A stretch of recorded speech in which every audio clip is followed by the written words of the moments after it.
আসসালামু আলাইকুম, চলে এসেছি নতুন আরও একটি ভিডিও নিয়ে তোমাদের মাঝে। তো আমরা আজকে আলোচনা করব ক্লাস 1-এর ইংলিশ ফর টুডে বইটার unit 5 lesson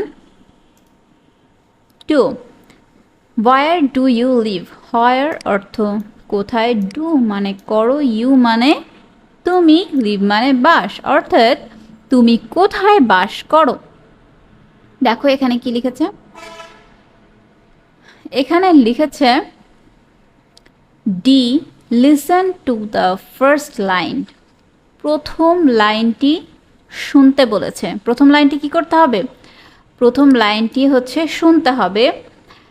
and say the second line, অর্থাৎ দ্বিতীয় লাইনটা তোমাদের বলতে হবে। প্রথম লাইনটা শুনতে হবে, দ্বিতীয় লাইনটা তোমরা বলবে। ওকে, নেক্সট। এরপর listen to the third line, অর্থাৎ পরের লাইনটা তোমাদেরকে কি করতে হবে? আবার শুনতে হবে। অ্যান্ড সে দ্য ফোর্থ, এবং পরের লাইনটা তোমাদের কি করতে হবে? বলতে হবে। আচ্ছা, কি সেই লাইনগুলো? সেই লাইনগুলো হচ্ছে এই যে এখানে, এই যে কবিতাটা আছে, কবিতা না সরি ছড়া, এই যে ছড়াটা আছে রাইম, এই রাইমটা তোমাদেরকে এভাবে পড়তে হবে। প্রথম লাইনটা তোমরা শুনবে, যেটা আমি ইয়েলো মার্ক করে দিয়েছি, ইয়েলো কালার দিয়ে মার্ক করে দিয়েছি। সো এটা তোমাদেরকে শুনতে হবে, ঠিক আছে?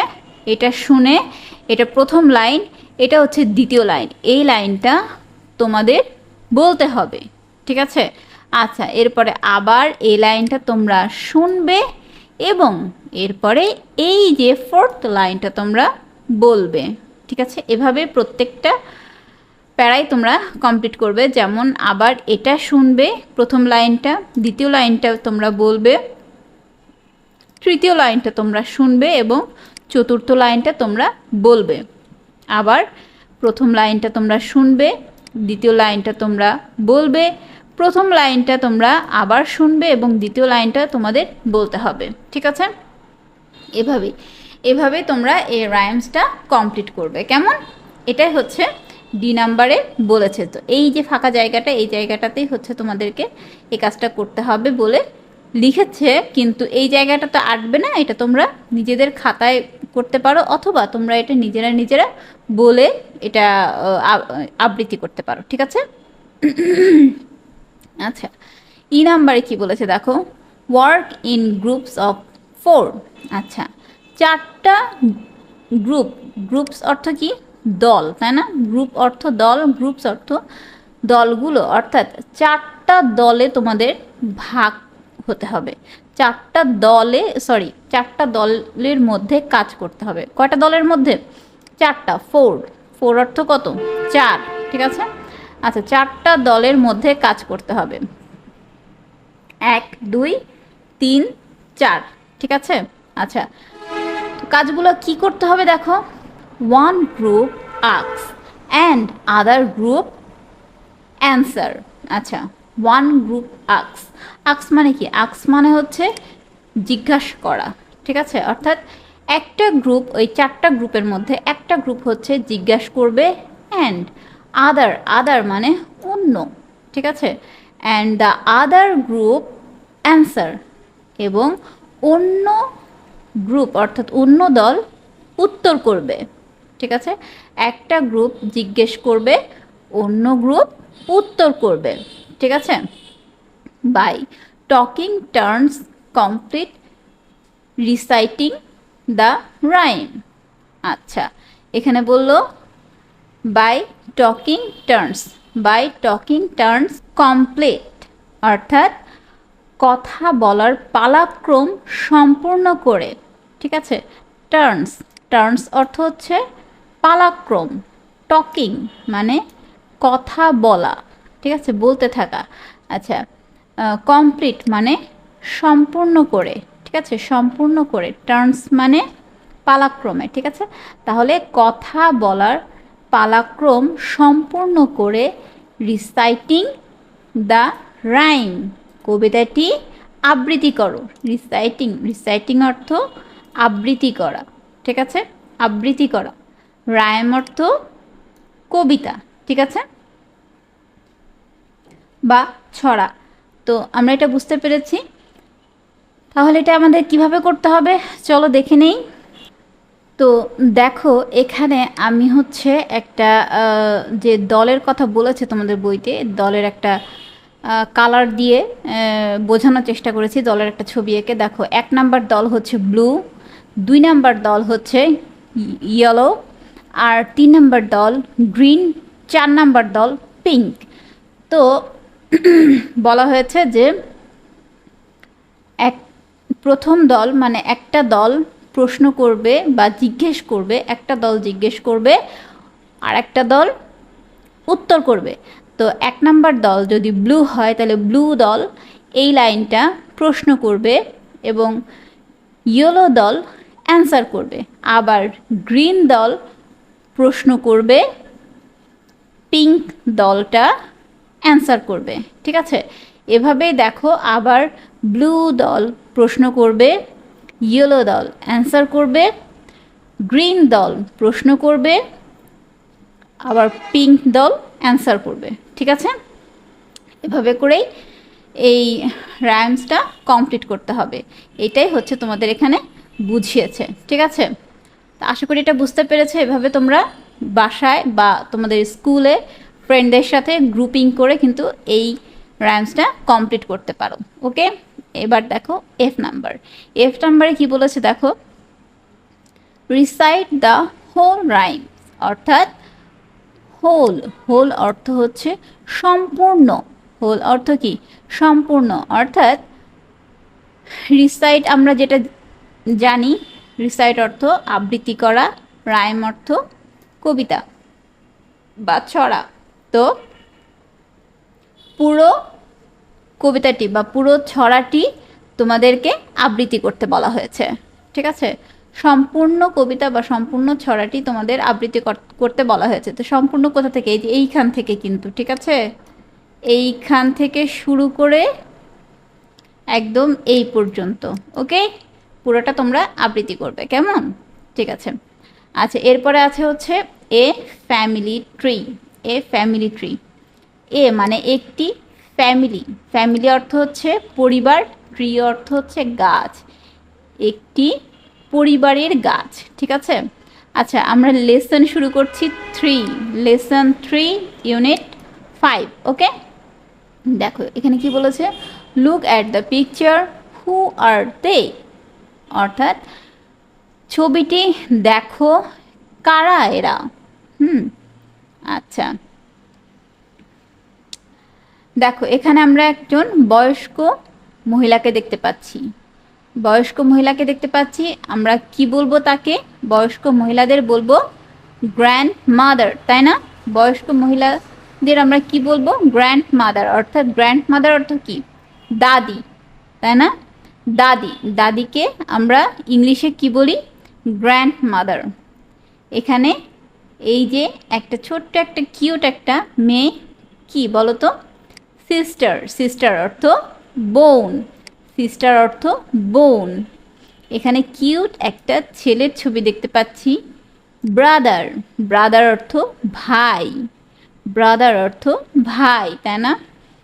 আর এখানে এই যে মহিলাটিকে আমরা দেখতে পাচ্ছি, মাদার অর্থ কি? বা মা, মাদার অর্থ মা বা আম্মু, তাই না? আচ্ছা, এখানে একটা লোকের ছবি আমরা দেখতে পাচ্ছি, ফাদার অর্থ বাবা, কি? বাবা, ঠিক আছে। আচ্ছা, এখানে আমরা একজন বয়স্ক লোকের ছবি দেখতে পাচ্ছি যে কিনা গ্র্যান্ডফাদার অর্থ দাদা বা দাদু, ঠিক আছে।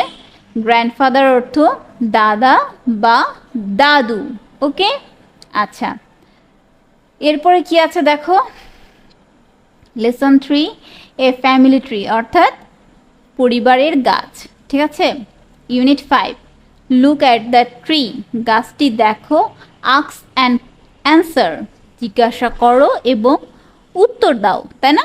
আচ্ছা, তো আমরা গাছটি দেখি আগে। এখানে আমরা দেখতে পাচ্ছি গ্র্যান্ডফাদার, গ্র্যান্ডমাদার, তাই না? Father, mother, sister and brother, তাই তো? হ্যাঁ, আচ্ছা, আমরা তো দেখলাম। এবার এখানে কি লিখেছে দেখি। টি, টি অর্থ কি? টিচার। টি অর্থ টিচার। টিচার কি বলছে দেখো, who is this student. Student answer করছে ফাদার, ফাদার। এভাবে কিন্তু কন্টিনিউ করতে হবে। যেমন ধরো আমি যদি এখন কোশ্চেন করি যে হু ইজ দিস, তখন তোমাদের অ্যান্সার করতে হবে কি? Grand mother. ইনি কে? Grand mother. আবার আমি কোশ্চেন করলাম হু ইজ দিস, তখন তোমাকে কি বলতে হবে? সিস্টার, তাই না?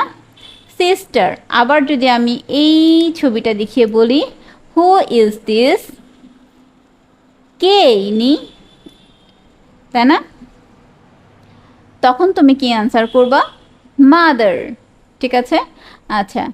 এরপরে কি আছে দেখো, এ ফ্যামিলি ট্রি, পারিবারিক গাছ বা পরিবারের একটি গাছ। এখানে কি বলেছে সিতে দেখো, work in pairs. Work in pairs অর্থাৎ দলগতভাবে কাজটি করো। টি, টিতে হচ্ছে কি বুঝিয়েছে? একটু আগে বলেছি আমরা টিচার, তাই না? টিতে হচ্ছে টিচার বুঝিয়েছে।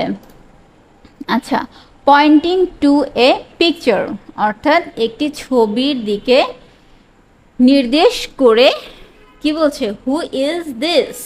একটি ছবির দিকে নির্দেশ করে বলছে হু ইজ দিস। যেমন আমি এইমাত্র বললাম না যে হু ইজ দিস, ঠিক এটাই এখানে টিচার বলছে হু ইজ দিস। এই দেখো স্টুডেন্ট কি অ্যান্সার করেছে? Grand mother.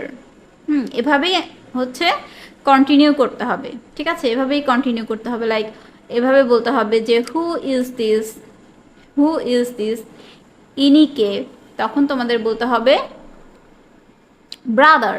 ঠিক আছে, ব্রাদার। এই যে এরপরে দেখো স্টুডেন্ট ওয়ান অর্থাৎ টিচার আর স্টুডেন্ট প্রথমে এইটা করলো, এই কাজটা করলো।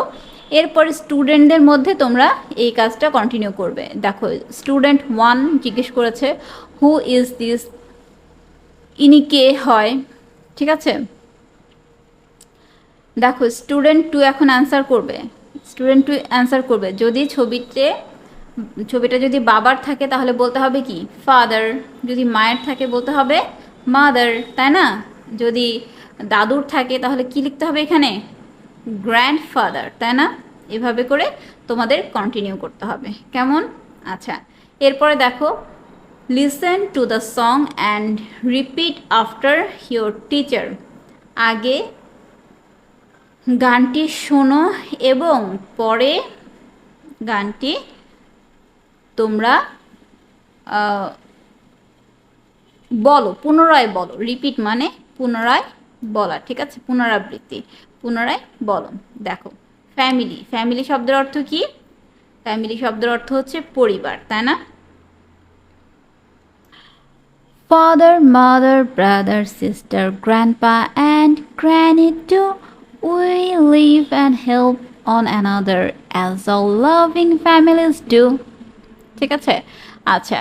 তো আমরা তো এটা গানটা গেয়ে ফেললাম। তো এখন চলো এটার অর্থটা জেনে নিই। ফাদার, মাদার, ব্রাদার, সিস্টার অর্থাৎ বাবা, মা, ভাইয়া, বোন। গ্র্যান্ডপা অ্যান্ড গ্র্যানি টু অর্থাৎ দাদা বা দাদু এবং দাদিও। ঠিক আছে, দাদা এবং দাদিও। উই লিভ আমরা বাস করি, অ্যান্ড হেল্প অন অ্যানাদার এবং সাহায্য করি অন্যদেরও। অ্যাজ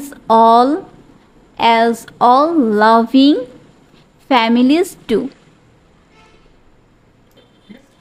যেমন সবাই সবাইকে স্নেহ করি। ঠিক আছে, আশা করছি তোমরা এটা বুঝতে পেরেছো। এরপরে ইতে কি বলা আছে দেখি। Singh the song individually. Individually অর্থ হচ্ছে আলাদা আলাদা। ঠিক আছে, আলাদা আলাদা অর্থাৎ এই গানটি তোমাদেরকে এবার আলাদা আলাদা গাইতে হবে। ঠিক আছে, আচ্ছা।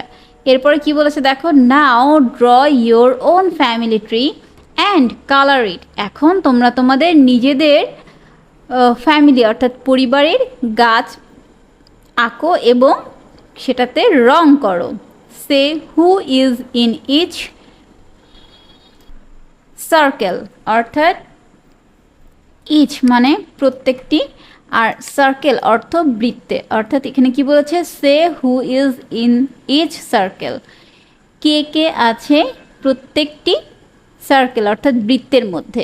ঠিক আছে, কে আছে প্রত্যেকটি বৃত্তের মধ্যে, সেই নামগুলো তোমাদেরকে এই যে এখানে যে একটা ফ্যামিলি ট্রি দেখতে পাচ্ছ, এই ফ্যামিলি ট্রির মতো করে লিখতে হবে আর নিচে নামগুলো লিখে দিতে হবে। ঠিক আছে, এই যে এইভাবে যেমন নামগুলো লেখা, এখানেও এই ফ্যামিলি ট্রির নিচে নিচে এই যে ব্যক্তিগুলোর নিচে নিচে নামগুলো লিখে দিতে হবে। ঠিক আছে, ফাদার কে, মাদার, সিস্টার, ব্রাদার, গ্র্যান্ডফাদার, এগুলো লিখে দিতে হবে। তো এই ছিল আমাদের আজকের ভিডিওটি অনেক বড় হয়ে গেল, লাস্টের ভিডিও একবারেই শেষ করে দিলাম। আশা করছি পরবর্তীতে তোমরা আমাদের চ্যানেলটি সাবস্ক্রাইব করবে, আর এছাড়াও তোমাদের বাংলা এবং অঙ্ক এই টপিকগুলোরও ভিডিও আছে, এই সাবজেক্টগুলোরও ভিডিও আছে, তোমরা চাইলে প্লেলিস্টে গিয়ে দেখে আসতে পারো। সো দেখা হচ্ছে ক্লাস 2-তে নতুন ভিডিওর সাথে। সে পর্যন্ত সবাই ভালো থেকো, ভালোভাবে এক্সাম অ্যাটেন্ড করো, সবার জন্য অনেক অনেক শুভকামনা। আল্লাহ হাফেজ।